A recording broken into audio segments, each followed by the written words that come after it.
Welcome to For the Record, an unfiltered view on current trends and timeless advice for surviving in the aesthetics industry. Whether you're an injector, practice owner, sales rep, or marketer, it's time to set the record straight. Each week we cut through the chaos and showcase diverse perspectives and winning ideas from the best minds in the industry. I'm your host, Dr. Tiffany Hall, Chief Growth Officer at Aesthetic Record. Now, let's get started on this week's episode. Hey guys, welcome back to another episode of For the Record. And today we're going to sunny Florida, to Naples, Florida, to talk to our next guest, Dana Zeitler, who is from D-Lux Medspa in Naples, where she and her husband had started the med spa in, I think, 2017, if I'm going from memory here. But she's been all into aesthetics since 2009, so she's a legitimate original gangster, the OGs as we say here. Been a PA for 30 years, so she knows all the things. And I'm interested to see today how it's changed and morphed and grown as an industry, not only from her as an injector, but also a business owner. She is training for Galderma. She's out and about doing that. Also has private trainings in her own clinic, doing shadow days. She has a beautiful, beautiful website. You have got to go look at it. It has a whole e-commerce section on it. A whole part about her training is on there. It just is absolutely fantastic. So I'm happy to have you on today, Dana, to go through your business, your injection training, your website, all the things that you're doing to make you a phenomenal injector and businesswoman. So welcome to For the Record. Thank you so much, Tiffany. I am so excited to be here. I'm grateful for you to have me on, and I'm excited to share about my journey. Hopefully I can help some other injectors out there or possible business owners. I'm super excited about Aesthetic Next as well. Didn't even mention that part yet. And gosh, she's coming to Aesthetic Next. You're doing, I think, the new injector boot camp or new business owner boot camp, one of the boot camps, and also another talk about lasers and devices and kind of how that fits into all the things in the practice, and which we're going to discuss later on, that you're a big laser advocate, which is not the normal here on For the Record. So I want to hear all about that. But yeah, give us an idea of, you've been in this, again, like I said, for quite a while. 2009, like we were barely even doing injections back then. I'm sure looking back on that now, you laugh at what you were doing back then compared to now. But how did you get to this journey from where you were to now aesthetics and now being a practice owner? So my background as a PA or original PA, still a PA, but was surgery and critical care. So super technical, very procedure-driven background.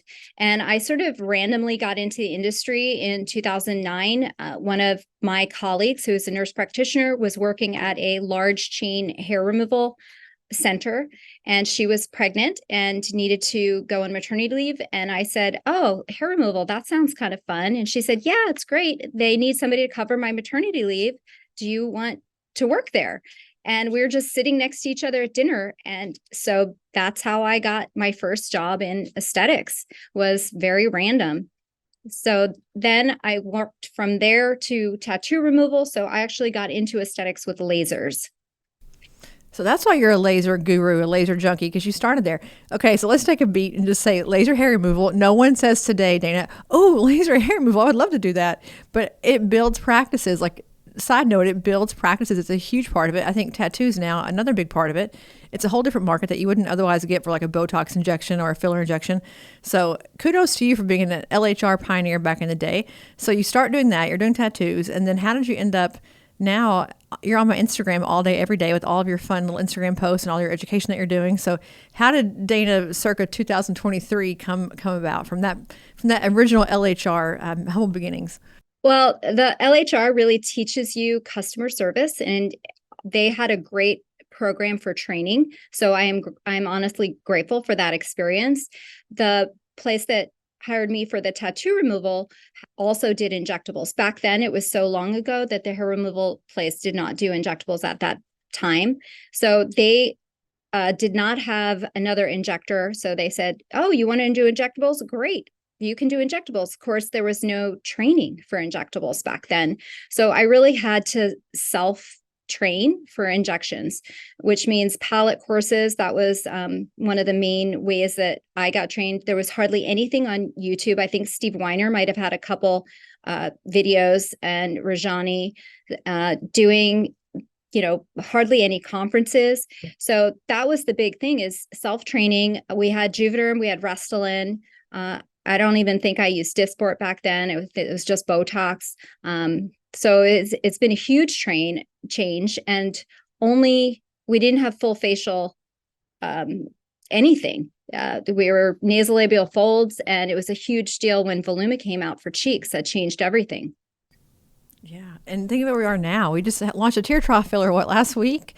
I mean, my gosh, it's changed. But you mentioned there was no training. It's funny. I was at Durjani this weekend, and one of my employees said, "How did he get so famous?" I'm like, well, he was an original YouTube guy. When there was no training anywhere, he showed up and trained. Like, he was the only person talking about how to do anything that was sophisticated. He was training the world, going around the world learning things. But I look at that now, like, I'm sure cannula wasn't even part of your thinking and your mindset for probably a decade. I mean, I think I launched cannula with Galderma in 17, maybe 17, 18. And we estimated that maybe 8% of the population in the U.S. used a cannula, like 8% back then used cannulas. And, in 2009, we weren't even, what's a cannula? If you weren't using it in surgical settings and, as a medical professional in a medical setting, you probably didn't even know what it was or how to use it.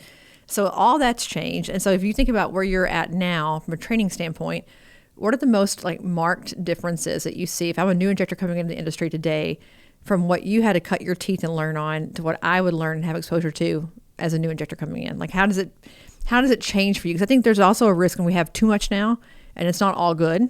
It's like we have an opposite problem. Now we had nothing, now we have an overkill. So as you're kind of navigating that, even with your own employees who are going to conferences and going to trainings, how does that feel for you, and how do you figure out navigate where to go and what to actually listen to? Well, I think it's tough. It's tough to train on the whole face and not focus just on one area. But I do approach my patients globally with what do they need for their whole face. So I have a brand new injector that just started with me 3 weeks ago. And my plan is really to take her through the lower risk areas first and train her on, cheeks first. It's not going to be nasolabial folds. It's not going to be some of these higher risk areas. It's going to be, getting her really good with toxin, full face toxin, ideally, but we'll start with upper face. Make her know how to use toxin magically on the face, get her really good with the laser, and gradually ease her in with the fillers. And anatomy back then, we just didn't even talk about it. And now it's a huge deal. So taking her through, signing her up for cadaver classes, and I'm going through anatomy with her constantly. I have anatomy posters on the wall. That's a much bigger deal in the industry than it used to be. Yeah, it's interesting. We were just kind of flying blind back then. Now we have ultrasound as well. I don't know if you're using ultrasound in your practice, but it's a big deal too. Use the ultrasound, use the cadaver courses, use all these things. But you mentioned full face. I think that's such an exciting but yet scary thing for a new injector, because to your point, you're having to learn everything all at once, and they want to learn it all right now. I want to learn everything today. In my 1 3-hour session with you, I'm going to pay and come learn everything there is to learn. And we think about, we used to spend a whole day just learning cheeks, and a whole day just doing lips, and a whole day just looking at glabella talks, not even off label, just like the 5-point glabella injection was a whole day of training. And now we want to put all that into one day. And so I feel like there is a giant risk there. As you're out training people with Galderma, with even your own private trainings, how do you fit all that in and make it realistic for someone who's trying to learn all the things and they think they can do it all in just one day? Because you and I both know that's not possible. It's not possible. So when I sit down with at a Galderma training or even a private training, I first figure out what are the goals of the injector. So what do they really want me to focus in on that at the end of the training that they got out of it? So I will, I'll say, what's your main thing today? Because I know I can focus on one thing, but if they came to me and they said, oh, full face, the whole thing, it really is impossible. You can maybe touch on full face assessment, but to actually inject the full face in 1 4-hour training is really difficult. And I don't think it's practical. Not even close to practical. But even in your own clinic, so you have a brand new injector who you just hired on.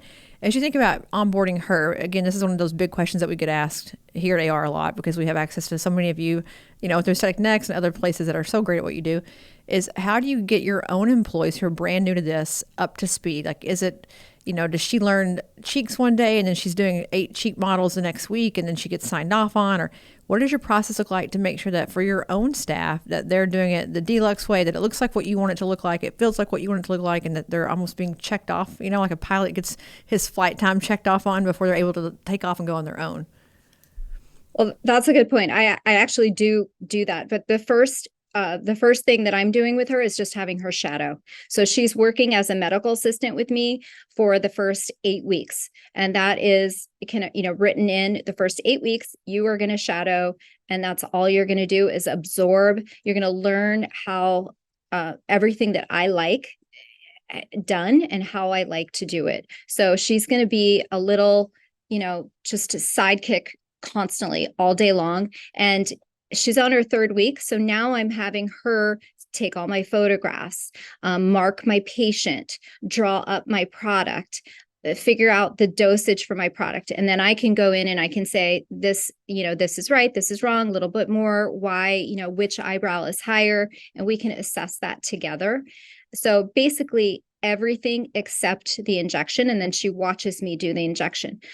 Hopefully starting in the next week or so, we'll start doing some models. So maybe we'll do 2 or 3 models. We'll follow up with them in 2 weeks. We'll see how they did. And probably there'll be staff members or family of staff, and gradually increase her from there with responsibility and what she's allowed to do. And exactly, I like to do a checkoff. So I like to have a certain number of procedures.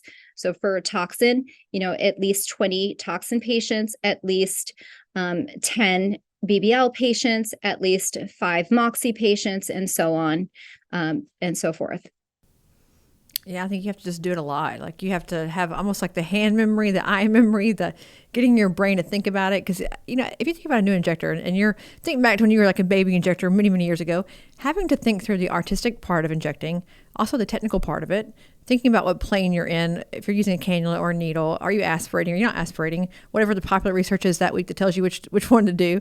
Are you thinking about, the vasculature, and are you in the sub-Q, and is it periostinate? All the things you got to think about when you're brand new. That's a lot of stuff to put in your mind. So I feel like you have to just have rote memorization of doing it over and over and over again, so it becomes almost automatic or mechanistic for you to do it and not have to think so hard about all the things. But that takes time. So I look at people who are like a master injector now a year later, I'm like, are you really a master injector? You've been doing this for 1 year. Like you haven't seen enough faces. You haven't had enough complications to call yourself a master, unless you've had a VO and had to work through that, or even just non-VO occlusion, non-occlusion type complications. It's hard to say that you're a master. And I'm sure over the years, despite being fantastic at what you do, it just is a law of averages. You're going to have them. Like I'm sure you've had them. It just happens. There's a whole plan in place for that as well. You have to teach that whole plan to your injectors. Like it's just a lot to take in. So, looking at your person right now, how long does that onboarding process last typically? So I think she's going to be onboarded to see patients and charge for it and make money in about 6 months. I will not be profitable on her probably for a year. And I've just been through this with another injector that I hired, and she had her 1-year anniversary in May, and we are finally turning a profit on her.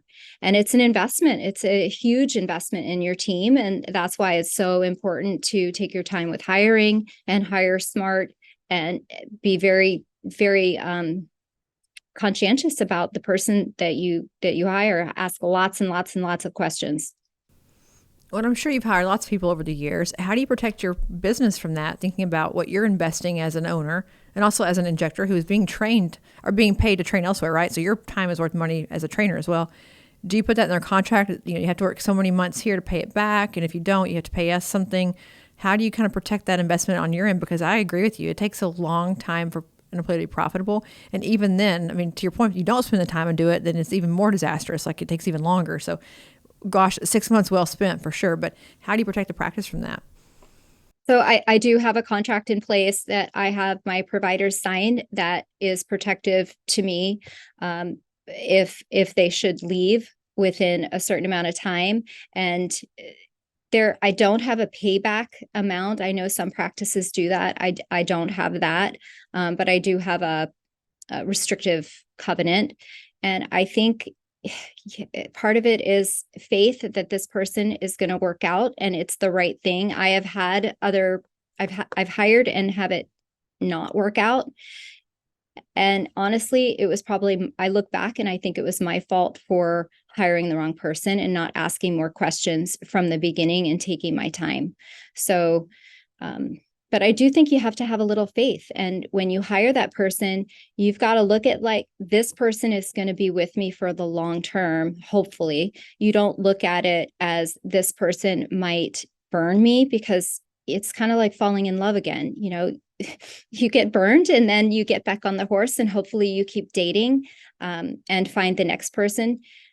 And if you should separate, you want what's best for that person. I mean, they might move away, their family might move, it might be out of your control, and you wish them the best. And I'm trying to set my practice up that it will be okay, even if providers leave. Yeah, I can honestly say, in all the people we've hired here that didn't work out, it was my fault because I believed I had too much faith. I'm a faithful person when it comes to resumes and skill sets, and I think what you mentioned is so key, that you have to take a leap of faith and just kind of go with it. And in my case, people, I'm sure it's the same for injectors. Resume comes in, it's like, oh, I'm the director of this thing at my current company. I've done it for 15 years. I'm so good at it. This is what I do. And then you hire them like, oh, wait, well, I didn't actually do it. I had a person doing it for me because I was too high level up. And so I'm too many years removed from actually doing it and being the person, the doer. Now I'm just a leader. So, I mean, in all the cases where it's not worked out for me, it's my fault because I didn't do what you said. I didn't ask enough questions. I didn't go deep enough into it. I didn't really assess and pick apart and do, job previews and job shadows and things. So it is often my fault. And I'm sure all of us can probably attest that it's been our fault before many times. So I think this idea of making them do an MA job and kind of try it out, try before you buy is a really nice option to have. It'll be 6. Yeah. She'll be an MA for 6 months, basically, before she becomes a full-time injector. And the pay is in line with that. So that's the other corner, sort of, I guess, protective to me but at the same time, I'd have to start all over with another person. So it's a lot of time. I've heard once that hiring is a very important decision for the hiree or the person you're hiring, but it's an even more important decision for the business. Especially as small as med spas are. In my world here, we have, 40-ish employees. We have another 50 overseas. We can absorb a person, a bad hire here and there, and probably just, we can eat it. It's fine. It's not fun ever, but, we can kind of absorb them in our midst. When you have 2 injectors and one of them doesn't work out, like, you have to take on a lot more, I'm sure, as another injector in the practice, as the owner, whether it's covering for that person or customer service concerns that come about, whatever it is. When you only have 4 or 5 headcount, it's a lot to lose a person. Plus, to your point, all the time to recruit and to retain and hire and onboard. But I love the fact that you're hiring them as an MA and paying them that, because part of it, what I love to think about is, when you're a physician, you go through like a residency, right? Or a fellowship year. You make no money and you work really hard, or you make very little money, but that's what you do. That's your sacrifice, right? That's the cross that you bear to make that next move up. And I feel like with nurses, oftentimes, particularly nurses, they come out of school and they get paid a ton of money, whether it's for travel nursing or, even in injectables and aesthetics. They don't have to do that suffering year in the same way that you would as a physician. This is like, no, if you want to earn your keep, you got to kind of sacrifice for a year and get it done. So I love that. I think PAs, you guys have a fellowship as well in some way. I think that many of you do. So it's kind of the same thing as a physician. But yeah, it's like you got to earn your stripes. You got to put in the work to get there. And I think long term, it's great for them to take the second, learn it, do it your way, because again, your name is on their back, right? They're injecting under your name and your brand, which is always a little scary. But I was looking at research about you as I was preparing for this, and you did a whole webinar with Mary Beth Hagan at Titan about MAs. I love the idea of an MA, and you mentioned about, growing your practice, revenue, profitability, productivity. Give us the pitch for that, because I have lots of injector friends who refuse to get an MA. They say it's absolutely ridiculous. They're not going to get one. And I've heard some great talks about how much more profitable you can be with an MA and how much more productive you can be with an MA. So give us your pitch for us all to go out and hire an MA. So hiring an MA is probably one of the best things I ever did. Increased my profitability by $600,000 the first year I hired the MA, because she made me that much more efficient. So 100 times over earned her, because I was so worried. I was like, the MA that I hired, I had met her and I knew I wanted her. And she said, I can't come work for you until you can hire me full time and give me health benefits. So it forced me as an employer to get health benefits for all of us. And I had to be able to hire her full time. And I was nervous about it. I was like, oh my gosh, it's this full time salary. And am I going to be able to handle this? And my other employees were part time. But it was the best decision I ever did. It makes me a better provider. It makes it a better experience for my patients. It makes me more efficient. I am spending much less time doing things that I don't really need to do. And I guess that's my pitch. and I'm happier at the end of the day because I'm not drowning in all of these little details that really weren't that important that I can delegate to her. It also allows me to really focus on my patient when I'm with them and what they're saying, because I'm not thinking how many units I'm going to use, or I'm actually listening to them and really trying to hear what they're telling me and what they want to achieve with me. And so it just makes the whole experience with my patients better. Yeah, I was at Modern Beauty Con a few weeks ago in Boston, and Leslie Fletcher was there, and she had the same discussion. She was talking about it allows her and the MA to kind of banter back and forth with the patient about, oh, what did we use last time? Oh, but I think, we should use a little bit more here and there. And so she's like, I'm able to upsell.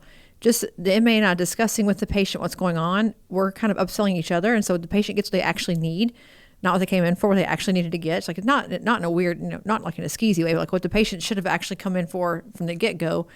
They can get it now because MA is like, no, if you do that, it's not going to work. You're going to have to do this. It's like, oh, yeah, you're right. Let me do this instead. And so it's like, it's really interesting to see the way that we've actually increased our sales and given patients, a surprise and delight result because we're able to do things and just also turning their room. Like, I can't imagine you guys going from patient to patient to patient to patient all day long, having to clean up your own room, restock your own inventory, make sure you have things that you've charted out of your inventory, and just there's a lot of things that have to be done there. And so I think in MA, for me, charting alone, like not even the charting part, like all the other things you have to do, like with the inventory and the boxes and the units and the disport, did you have to, is the top off of one, is it off the other one? What's the solution to this one? What's the solution to that one?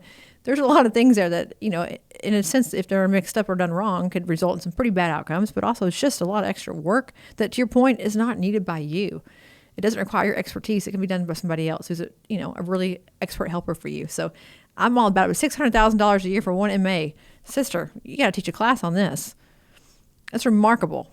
I mean, it just, because it made me more efficient. And like what Leslie was saying, the MA complements the patient too. So you'll do something and they're there, oh my God, that looks so good. Or they're chatting with the patient so that you can really focus on your injections and distracting them using, we have the little vibrator that we hold and the ice packs and the vein finder and all of the things that make that experience that much better for the patient. So they want to come to you instead of the person down the street that's not doing all of those things. What I envision, if you're running behind schedule too, you can send the MA in ahead of time to go ahead and get pictures done. Even start with numbing. I think she's going to want to do this today. I'll go ahead and get you numbed. Because I feel like for me, if I'm waiting for a long time, but it's getting broken up by different people coming in and saying things to me and doing things for me, I don't mind it as much as waiting in a room for an hour, for someone who's running late. So I think they can also help with just patient experience overall, just keeping things flowing and going and, front desk running back to the practice, to the room in the back of the practice to tell you something. That's just not efficient. So nice to have an in between there. But I think you should get an MA. If you guys don't have one, I think you should go get an MA. I think they're fantastic. And what kind of skill set do you look for? Do you look for like an actual true MA or a person who's been working in like a medical facility or medical capacity who's coming in and you're going to make them into your MA? I do look for medical capacity because I have them mixing my Botox for me and dealing with sharps and needles and saline. I want them to be trained with sterile technique. So I do look for somebody that has a medical assistant certificate. Okay, so true MA. And you guys in Florida have a different set of rules. You're one of the only states that has to or requires a PA, NP, or physician to inject. So there are no RNs. So can RNs work as MAs in your clinic, or are RNs able to do even lasers or other kinds of procedures and just not injectables? Like what's the law for the RNs in Florida? So in Florida, you need to be a PA, nurse practitioner, DO, doctor to inject Botox fillers. For lasers, in a physician's office, it might be different, like if you're at a dermatology office. But as far as I know, RNs can't even run the laser. So you could hire an RN as a medical assistant, but most of the RNs, I had RNs apply for the medical assistant job, and they wanted to inject. So they were applying for the medical assistant because they wanted to be injectors. But I looked at that as a very short-term employee.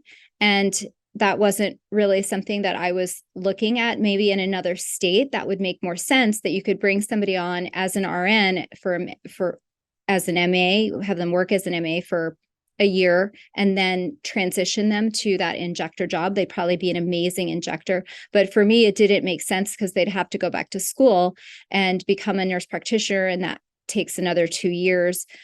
So that wasn't, it just didn't make sense for my practice to do that. But it's challenging here that you have to have the higher level degrees.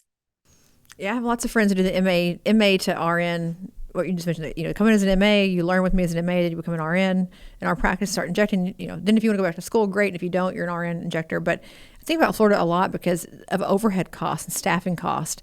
As you compare your staff costs to, like, let's say your friends here in Texas, where anyone can inject, including a janitor, if he or she is deemed appropriate by the medical director. And I'm not kidding about that, guys. Anybody can inject in Texas. How does it affect your business? Because you're having to pay top dollar to hire an NP or PA versus here you're hiring, an esthetician can inject in Texas. The cost, and again, you get what you pay for. Don't get me wrong. I believe that wholeheartedly, but it is a difference in cost. So do you have to look at your business in a different way because I'm sure your staff costs are so much higher than in other places? Well, I like to spoil my staff. So I hope that I am going to be paying them top dollar or, more than that they would make someplace else. And it makes me happy to spoil my staff because they spoil me. So I don't know what the cost of business would be in Texas versus Florida. I can only imagine that it's definitely more expensive. I actually have a physician on staff that I hired last year. She's a doctor or a DO. So that was a very expensive investment. But because we are in Florida, technically the laws are very strict here that you need to be under a plastic surgery or dermatologist to inject if the doctor is off site. If the doctor is on site, you can be under another specialty. So my husband, who is our medical director, is anesthesia, and Chelsea, who is the physician that we just hired, she was family practice. But both of them, this is their main office. So that protects us for the state of Florida so that we can legally inject. But it's very strict. And I know a lot of people, you go to Miami and it's like being in a different state. I don't know what happens there, but a lot of people are not following the rules, and that's not my problem. But eventually, I think, there will be some sort of enforcement. Right now, it seems to be fairly loose of people flying in this gray area. And if you read the law, it's really not very gray. Yeah, I think that's all 50 states right now. It's like it's still the wild, wild west. So I think even though you started in 2009, opening business in 2017, that part has not changed. That part has gotten no better. I feel like people are still very playing fast and loose, as we say. And at some point, to what you're saying, they're gonna get their hands slapped and get found out and get license removed, license revoked, things like that. Because at some point, the medical boards, nursing boards will start to look at this. We've always laughed in our company, which is awful to say, but as soon as the opioid crisis is over, the fentanyl crisis is over, we're next. Aesthetics is next. So we're kind of getting a handle on fentanyl. We're getting a handle on like drugs coming over the border and different things. We're the next victim here, guys. We're the next one that they're going to turn to, because in healthcare, we're the next most disruptive thing that doesn't follow the rules, I think, as an industry or as a medicine specialty, because it is so crazy. You're right. And it's not that people are going to be unsafe in doing that. It's the law. We have to all abide by it. We have to all follow the rules because that's what the rules are. And it's a disadvantage to you if you are following them and someone else is not, that they get some kind of buy that you don't get. And so I always feel like it's not even about safety. It's about just doing the right thing and like following the rules. And we have an issue here all the time because, we're in the medical record side of it. We see what they do in their practice all day long. And people have no medical director. They have no good faith exam. They have no protocols. They have, if you could just see the things I see, you'd just be shocked that people are not in jail, frankly, like that they have a license left because they just do things so crazily. But I'm guessing you have tons of attorneys that are not tons, but attorneys that work with you on paperwork, consents, laws, legal, all these things to make sure that you're safe and compliant. So first of all, do you have attorneys? And how involved are you, like, on a day-to-day basis, making sure that your business stays compliant, that you are adhering to all the laws, and that you are able to go before any board that asks and say, yep, we're doing it right. We have everything buttoned up and ready to go. Yeah. So my brother's an attorney and Chelsea's husband is an attorney. So we have lots of little attorneys, and they argue about what arbitration agreement should look like in the consent forms, et cetera. So thankfully, we're covered in that regard. And I think that, you just need to be, because anything could happen. And it's your business, it's your livelihood.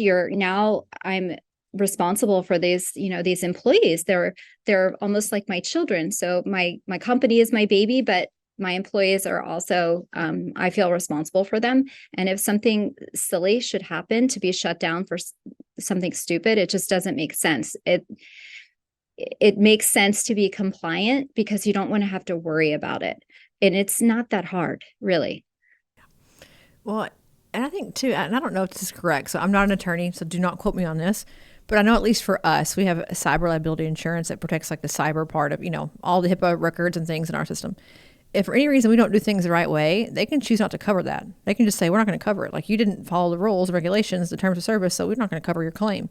I'm going to guess with malpractice insurance, it's the same way. If they find that you are at fault and not following the law, they could always say, well, tough luck, sister, you're on your own. Like, we're not going to cover it. You didn't follow the rules. So I feel like it's also a financial, just massive exposure of not doing it right, because not only is it, your liability policy, you're going to be out money, just, pain and suffering, but also the fact that your malpractice won't kick in and help you because you didn't follow the rules. So it's just not worth it. People, it's just not worth it. Just find out what the laws are, call your local attorney, AMSBOB, whoever you want to call, get it done, get it locked in there. Justin Marti's a great one. Ernest Williams, I have lots of recommendations here, but get it done. Get it done on paper and follow the law. Follow the letter of the law, because I think you're right. It's just not worth it to lose your practice over a silly little detail that you just chose to ignore or didn't even know about. I mean, even worse, you didn't even know about it because you didn't have an attorney on site saying, hey, let's think about this. It's not the right way to do it. Let's change our process.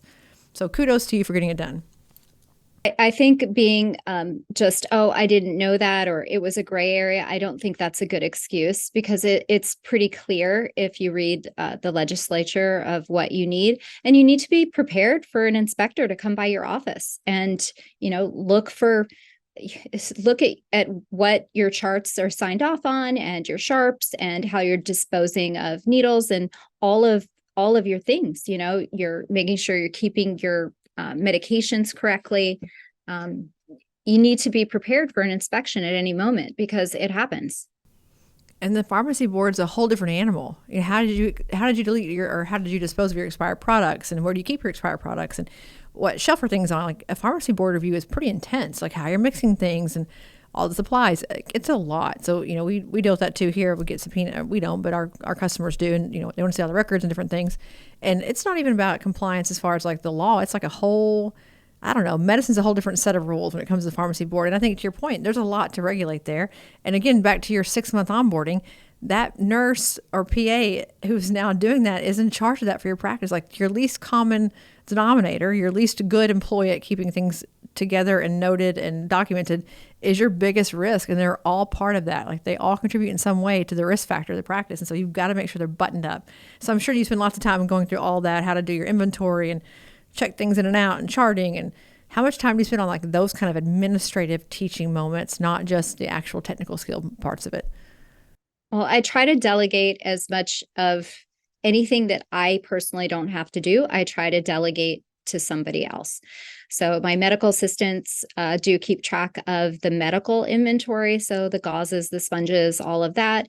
My front desk keeps track of all the retail inventory and, making sure that all of our paperwork is compliant. And I just double check that it's done.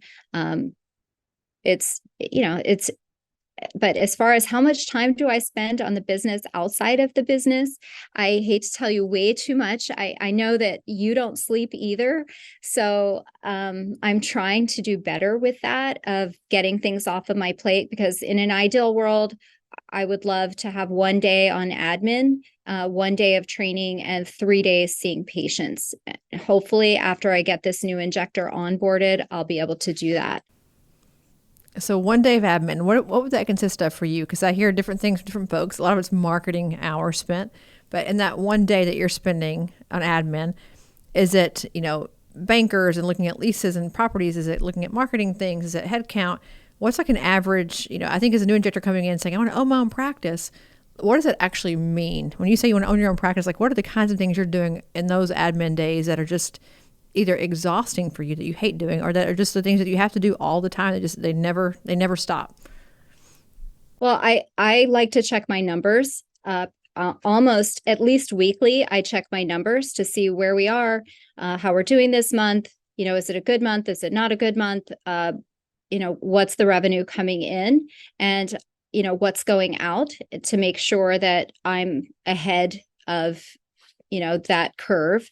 So that's a big thing. Marketing, thinking about, well, we just got the Sulfram X. So how are we going to market this new machine? How are we going to introduce this to our patients, our patient base? Okay, I want to send a newsletter out. What do I want that newsletter to say? What are we going to do? Some freebies. We're going to have some models come in. We're going to do some filming for the social media. So I have a girl that helps me with my marketing. It's one of my front desk, and I pay her for 5 days a week, and she is only in the office 3 days a week. So those other 2 days, she's really helping me edit videos, coming up with ideas, posting to my Instagram. I run my personal Instagram as far as answering and doing my stories, but she helps me with the video taping and also the editing process and some of the captions, things like that. And I just proof it. But coming up with how we're going to sell this new device to the practice so that we can make money on it. We also are bringing on a hair removal device. So I'm getting back into hair removal. So that'll be a whole interesting ball game, but that's coming in August. So we're going to have to market that and figure out how we're going to sell that. So I do spend some time on that. And just keeping track, like making sure everybody's doing their job and that they've signed off on the tasks that I've asked them to do, and just double checking it. Usually I like to see it just to make sure that I approve of the way it's done. And normally it's totally fine. And I just say, yep, that's good. That's good. That's good. And off it goes to the next person. Well, you mentioned my favorite device on the earth right now, the Sulfram X, which I'm obsessed with it. I think it does an incredible job. And you actually just came back from today. You've been training on it with your team. I had my neck done today. You probably can't tell on video, but it's a little. I didn't have them do my face. I was worried about being pink. Well, I'm sure you'll have a great result. But I think to that point, let's forgo the marketing aspect of it. You guys have now done it, a couple of times a day in training. How long until you feel like your team is comfortable enough to start, again, you mentioned before, charging for the procedure and really feeling like that they can stand behind the results that they're getting, or even learning more advanced ways to use the device? How long does that usually take until you go from buying it to actually launching it full throttle? I'm hoping it's only going to be, 2 or 3 weeks before we have some paying patients. We'll probably normally I don't do specials. I'm not a big fan of specials, but we will do introductory pricing probably for the first, I would say 50 people that sign up, that they'll get some introductory pricing, and that's how we'll onboard it. I might do a thing on my Instagram where like a contest where you follow, tag somebody to get a free treatment. So I might do something like that. I'll send a newsletter out announcing the new device and all the wonderful things about it and why we love it. I'll do a blog post about it, and how wonderful it is. I am planning to stack it with my BBL and Moxie treatments. So ideally, it's going to be a combination or part of a combination treatment. And we have named that the D-Lux Bright and Tight. So I'm super excited about that. So it's going to be a quick BBL, and then we'll do the microneedling on top, and then the Moxie on top of that. So that'll be customized for our practice, so other people can't duplicate it, which I highly recommend you do for your treatments. You just said so many things there that are just music to my ears. I'm obsessed with this idea of proprietary methods. I don't know if you saw, we did a class with Katie Lindholm a few weeks ago about, brand your own thing, make it your own, carve out your little niche. I love the Bright and Tight, by the way. That's a fantastic name. But I think what you mentioned there, that you're stacking things together so it can be customizable for the patient, but also for what you have on site, like what you have on hand. You have 3 devices. Why not put them all together? Because it's a bigger sell for you. And also they're already in the room, right? They're already there. They've already done their paperwork, their consents, all the things that you mentioned about legal that you have to get done. But I love that idea, like just stack it all together. But I think too, if you look at, like a Sulfram X, you can now add on exosomes as an add-on, or as a plus up. You can add on, some skincare afterwards that you've had all these things done with your face. You need some skincare to take home with you for recovery. it becomes like a little magnet for all these other things you can add on and charge for, and the patient actually needs, don't get me wrong, but that you can charge for to upsell the whole thing. And again, you mentioned revenue per hour, things like profitability matter to you, revenue matters to you, and now you have another way to do that. But I think the Silver Mex is going to be fantastic for you. You're going to love it. You're going to love it. So good. All my friends who have it love it so much. Yes. Well, to that point, you are a laser guru. You love devices. People hate them because they can't sell them. How do you get them to work? How do you get people to actually come in and get treatments done and keep coming back for more? Because you're in a sunshine state that's sunny 12 months out of the year, so you don't have the winter blues like we all do in other places. But how do you actually market it and make money on lasers? Well, I love lasers. I'm super into lasers. I want my patients to have healthy, beautiful skin. I talk about it on my Instagram. I talk about it on my webpage. I think healthy skin is natural and beautiful. And I don't think you can do it with just injectables. I think you need your lasers to really polish that skin and give you that glow. And it amplifies your injectable results. When I see spotty, bad skin on Instagram on the before and afters, I'm like, oh my God, this person needs a laser. What is going on? So I'm just super passionate about it, and I'm good at it. So I train my providers to provide an excellent experience and get good results for the patients. And then they tell their friends and their sisters and their moms. And then the next thing you know, we're busy. So it works. Yeah, and you're a trainer, aren't you? I think for one of the brands for lasers. I think that's a big key difference here too, is that your results are probably far above and beyond maybe those who are not quite as knowledgeable about it as you are. We hear horror stories about people getting burned and things, adverse events happening. I think it's one of those things that it takes a long time to get really good at laser, to do more of the advanced kinds of things and stacking things together and when to do what things. And when you guys start talking about at conferences, all the different depths and things with the lasers, my eyes just gloss over. I'm like, what are you even saying? It's like you're speaking a different, like, I know injectables and threads. I don't know anything about lasers, but it seems to be very intricate and very involved. And so as you think about your practice and your staff learning it on top of your injectables, like when does your new person start touching lasers? When does she get ready for all of that? It's a whole different animal. I'm actually probably going to teach her lasers before I teach her injectables. I can train on lasers pretty easily. So that's something that is just instinctive to me. I have a protocol that, I started with I speak for Sciton and do some training for them, but I have a protocol that I have taken from them and expanded upon it so that it's proprietary to us and super safe. And, if she follows those steps, she will be fine. But we have to be careful. We're in Florida, so people are darker here. So sometimes some of these protocols, even that I've seen from Sciton, mine are a little bit different because they are customized for Florida, and our patients do get sun, and they are outside playing tennis and pickleball. Pickleball's huge, so you do need to be mindful of what is going on with the skin to be safe, because we don't want complications. Pickleball. I just saw that played for the first time this weekend. My little boy, we were at dinner and he played it with another person. I'm like, I'm going to have to play pickleball. It looks so fun. But, you mentioned that people in Florida, they're darker, a lot of sun. I mean, it's such a sunny little place. Everyone in Florida is loving the sun, and they're out and about all the time. And so it brings me to think about laser hair removal for you, because think about bikini lines and just, we want to all be hairless in the summertime.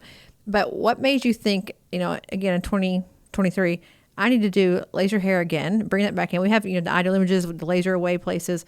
What would make a person want to do that? Because I think it's genius, by the way. I think if you talk to anybody at Candela, they're huge on this. Like, you have to have LHR is how you build your practice. They talk about that all the time in Candela events. But what made you decide you wanted to have it right now?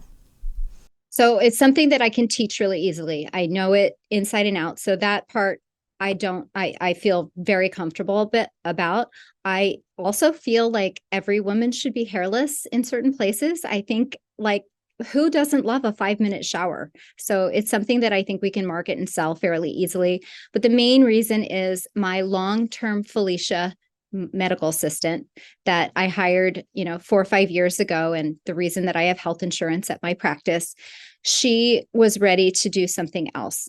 And she really wants to go to school and be a nurse and all of these things. And I said, you know what, legally in the state of Florida, you can go and get your electrology certificate and it has an extra test that you take for laser hair removal. And because we have a doctor on site, you can run a laser hair removal device legally for us. So I said, you go to this program, and I am paying for her to do this program because I love her and I want to support her in her next phase. So she's getting her certificate, which she'll have in August. So the device is coming in August, and I'm going to let her see patients independently without me. I have my new nurse practitioner that's kind of acting as my medical assistant in the interim, but I'm happy and sad at the same time because she's my left and right hand, and off she's going, but I want to support her in her growth as an employee. First of all, she hit the jackpot with you because you are going above and beyond, and as you should for great employees, right? Like, I commend you for A, doing it, but also B, that she's good enough that you want to do it. That's fantastic. But, look at a person who's made that transition from now an MA into doing like LHR. What a great referral for the practice, because she knows all the things that you do, how they all work, who gets what, who should be getting what, how long it will take, what you should do together. Like, she's going to be the most knowledgeable person ever going into that role, and can refer a patient to all these different places because they're sitting there getting LHR done, right? It's quick, but still you have to sit there and kind of do it and, get worked up, whatever. But she's a great talking, billboard for all the places in your practice that a patient could also go. And as they are for her, it's just to me, it's a natural add-on. Like, I need to go, I'm thinking right now, I should go book some LHR for my underarms, my legs, all the places. You forget about it because no one ever mentions it anymore. I mean, it's crazy. I go to med spas all the time and no one ever says, hey, we recommend that you should do this. Do you have any issues with your hair? Should we do laser hair? It never gets talked about. And I'm like, what money on the table is left all across this country right now because no one asks about it. No one does it. They're getting it somewhere. They're getting it from somebody's practice. It's a huge industry.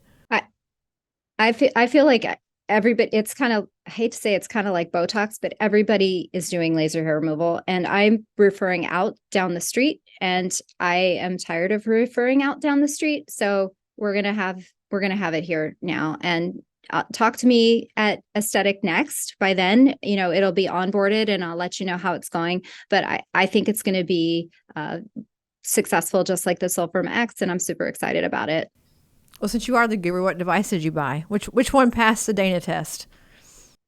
I got the Sciton Bear HR. It is a diode laser, and it also treats all skin types. So I think it'll be good for Florida. I was tempted with the Candela because that is what I was used to in my previous practice, and it's an Alex laser, and it has also, you can tune it down to a 1064, but I have a relationship with Sciton, and I'm going to stick with Sciton for the hair removal.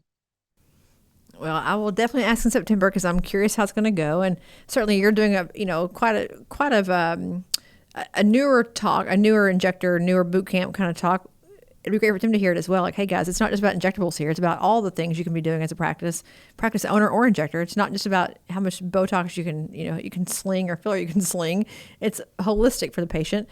But brings me to my next question, and we'll kind of start wrapping up here, but is training. We were kind of discussing before this started that you're doing shadow days. You're also doing like hands-on training days, and it's disruptive for the practice, very disruptive for the practice, I'm sure. And how you're thinking about, pricing that out, and if they come on as a shadow, does it disrupt you more than if they're just coming in for like a blocked out training day? And so folks who are thinking about doing trainings in your practice, I think she's got some good things to say about how to envision in your mind charging for it, but also, do you really want to do it or not? And how can you incentivize one kind of training over the other? So give us your recent learnings about shadowing versus hands-on trainings. So I have had shadows come in for the day, and it does slow me down for sure. And it takes away a little bit from my patient experience, because when my patients are in my chair, they are the center of my universe, and they're the center of my medical assistant's universe, my front desk's universe. We want them to feel special, like they just can't wait to do more things with us. They can't wait to come back again. And that's the experience that we're trying to achieve. So if I'm teaching the whole time, I'm with that patient and explaining the whole treatment and why we're doing it and pointing things out, it does take away a little bit from that experience. And I can see less patients during that shadow time. So I do private trainings, which is what I prefer to do, where the injector will bring a couple models and they usually tell me what they want to focus in on and work on. And we'll spend 4 hours going through. Well, first we usually go through anatomy. I love to teach on the consultation process because I think that's super important. Taking really good photography, going over the photographs with your patient, pointing out things that you might see kind of on a different screen, I think really helps them, the patient, instead of looking in the mirror. So we go over that. Touching your patient, showing them, how the fillers might help improve their cheek contour, kind of explaining the aging process of how the face deflates and how we might be able to reinflate it. So really talking about that consultation process, breaking it down for new providers is something I spend a lot of time on in my training. And then full face toxin. I'm a big full face toxin on. Almost 90% of my patients do full face toxin. So that's really big for us. And then, of course, Sculptra and hyperdilute radiesse, my two favorite things. And I also do laser if they want to work on laser. Well, you mentioned some things that are very interesting for me, like the touching of the face is like so important. Also, photography, huge. And I love the idea of putting it on a screen. It's more objective on a screen, not in the mirror. And also if you're looking down, as you look down in the mirror, everything kind of falls. It looks terrible. And you did a lot of, I think I saw 2 posts recently that you did with like a professional camera, walking through photography, how to do it, how to get it all done, which is a skill set to actually take good pictures that you can actually use as clinical photography, but also like social media photography. But where does retail fit in all this? Because as I said before, your site is fantastic. You have a whole e-commerce part of your website that's just fantastic. So if someone comes in to shadow with you, how do you help them understand or see the benefit to spending some time on retail and e-commerce and like selling things in the practice and not just doing all procedural all day long? Because again, those numbers matter, and butt and chair time is not always forgiving when it comes to adding on revenue. So how do you work that into everything, and how do you even as a practice work it in? Like who does all the shipping and who does all the order taking? And I'm sure there's a whole supply chain management process there as well. So I think all of our patients, it's like going to the dentist twice a year. People have said this before. You got to brush your teeth every day to keep your mouth healthy. It's the same for your skin. So I'm a pretty simplified skincare person. I really think there are 4 or 5 things that everybody needs. Your vitamin C, your sunblock, your Retin-A, good moisturizer. I love these new exosomes that we're all doing. That's a new favorite of mine. But I talk to my patients about this on my Instagram of how important it is to take care of your skin. I talk to them in their practice. We give them a consultation sheet when they come in recommending certain products. We have a lot of snowbirds here, so they live up north in the summertime. So they will order products online in the winter. And I also think, I hate to say it's easy money, but a lot of these companies like Skin Better Science, I think we don't carry ZO, but ZO, Nutrafol, Color Science, they will have a little microsite that you can put on your site.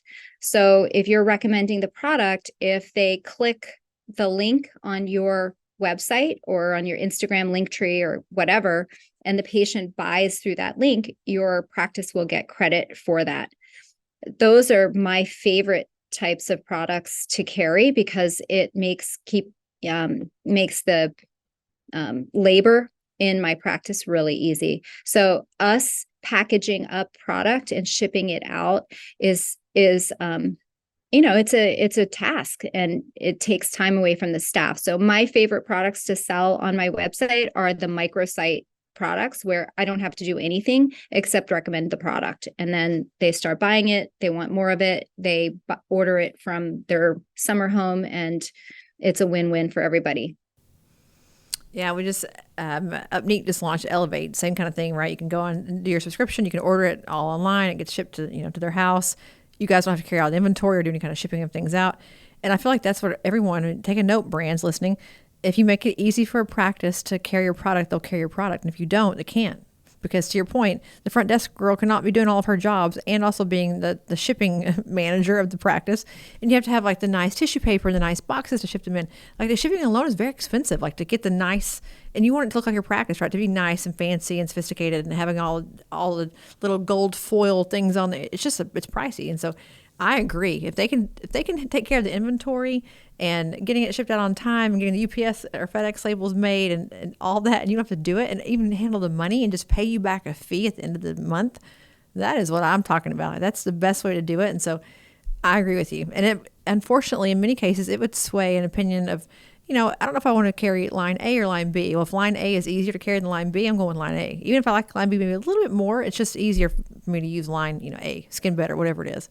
So I think that's definitely a thing. What other kinds of things are you adding on in the practice besides just skincare?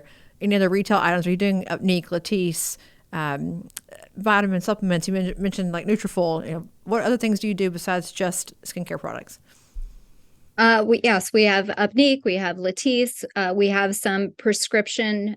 We use SkinV for retin-A, like they have a hydroquinone mix.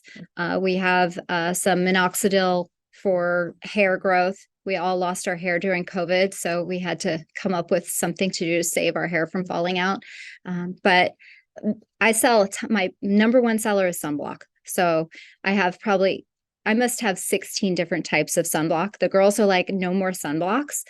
But that's, I preach sunblock all day long. So that's our number one seller here. And whatever you're passionate about, people will buy. Just like laser. You can do laser well because you're passionate about laser and it comes through to your patients and they believe you and it's honest. And so you sell lots of laser. I mean, I believe that wholeheartedly. It's hard to sell things you don't believe in. So, whatever it is that you're doing over there, it's working. Your practice has grown. You're doing lots of cool, innovative things. I love the fact that you're bringing on laser hair removal. I can't wait to hear about that in September. But also to Silpharm X. I mean, just hiring new people, getting them in, getting them trained, doing your own trainings as well. Your plate is getting mighty full, my friend. So how do you envision yourself as you look at the next, year to 2 years, getting this all to work without killing you and having time to have any sort of a life outside of your job? Well, the good thing is that my husband doesn't need me that much. No, we're, our kids are grown. So my kids are all in graduate school or above. And my husband he's a house husband now, mainly. He comes in, he brings us lunch pretty much almost every day. He comes and brings lunch for the staff, takes care of the dog. And I am hoping that I will be able to duplicate myself a couple more times and then I can work a little less. I am super passionate about sharing knowledge, training, super excited about, talking at Aesthetic Next and sharing there. So I really want to do more of that. And maybe do a training center. I know it's, kind of jumping on that train, but I'd love to kind of on a smaller scale do that. Ideally, probably for energy devices and a little bit biostimulators, more customized. I've had some people come back to me who I've trained for Sculptra and some other things. And now they want to come train with me for energy devices. So that's kind of exciting. But I don't want it to be a big center. I'm small and boutique, and I want to stay small and boutique. Well, I think you're off to the races and getting all that done. I need a house husband. I need to figure out how to get one of those. Where are they selling those at Walmart? I need to buy one. No, I'm kidding. But I'm sure it is. Thinking about when your kids were younger, small children, and husband who was still practicing, I'm sure actively, it would have been a lot to take in. So I think there is this idea that we try to do everything in aesthetics and be all the things to all the people. You just can't do it. You have to give up something somewhere, whether it be, waiting to be a trainer until later on in your career or waiting to add on a new space until later on in your career. We've got to give and take here. I find that every day with my own life of I want to do everything all the time, and it's just not possible when you have a 10-year-old little boy at home. But you're past that. You're in your prime time now. You can do all the fun things. So I can't wait to see you in September in Dallas for Aesthetic Next. You're going to be taking the stage. I think it's on Friday and Saturday or Saturday. What days are you going to be on stage? Do you know? I don't even know. I think it's early morning Friday is when it is. Yeah, it's a 4-hour boot camp. One of those is a long little trek there of all kinds of you guys who are experts in your field doing 30-minute little sub lectures and then acting as a panel as well to kind of bounce off each other and talk about oh, I do it this way. Oh, I do it this way. Okay, well, let's talk through why that is. So I think it's really helpful for a new injector to hear even the differences in opinion of injectors who are seasoned doing things, to say there's more than one way to skin a cat, and let's kind of talk through some of those nuances. And then your individual lecture is about laser and also combining that with other treatment types as well, what you're doing in practice right now already. So you'll be knocking that one out of the park too, I'm sure. Yeah, I do a custom stack with BBL, biostimulators, and Moxie. So that's my we're all about customization here. I customize. I hope, I don't think it's going to be too much for your boot camp. I know they're only 2 years experience, but I'm going to throw it at them. It's using different dilutions for your toxin in different parts of the face in the same treatment. So it's highly customized. So I hope that they enjoy that, because it's something I'm super passionate about. Well, we'll soon see, right? I guess we'll find out. But I love this idea that you're doing stacks, by the way. What a cool concept. I think everyone who's listening, think about that in your own practice, how to combine your treatments into like a really concise way to think about them, where they're always aligned together. And it's not randomly putting things together. It's like, this is the stack. This is the combo that we give for XYZ, consideration or indication. I think that's great. I mean, it's brilliant. You're living out my PAM dreams, my proprietary aesthetic method dreams, all in one fell swoop here. I have to give Kaylee a little plug, because I did do her class. I've done 3 of her classes, and she's wonderful. She's invaluable wealth of knowledge at really honing down core values for your practice and your vision, and kind of the goals for the practice. And I highly recommend her class. That I think you guys are tied together now a little bit. Yeah, we did one together just to get people kind of thinking through their PAM and get started on it, and then going into her Confidence at Scale program and some of her more advanced programs. But even getting folks just to think, how can I look and sound and feel different than my competitor at just a base level? Just like getting your PAM identified, I think is a gap in the marketplace in general, because you're one of the first people I've ever talked to on the podcast that actually has a proprietary aesthetic method like in their vernacular, like in their practice mantra, that you're doing it all the time. So you're one of probably 3 I can think about in 60 episodes who has that done. So you're the exception, not the rule. And hopefully at one point it'll be the rule, right? Where it's like what you have to do to compete and to survive.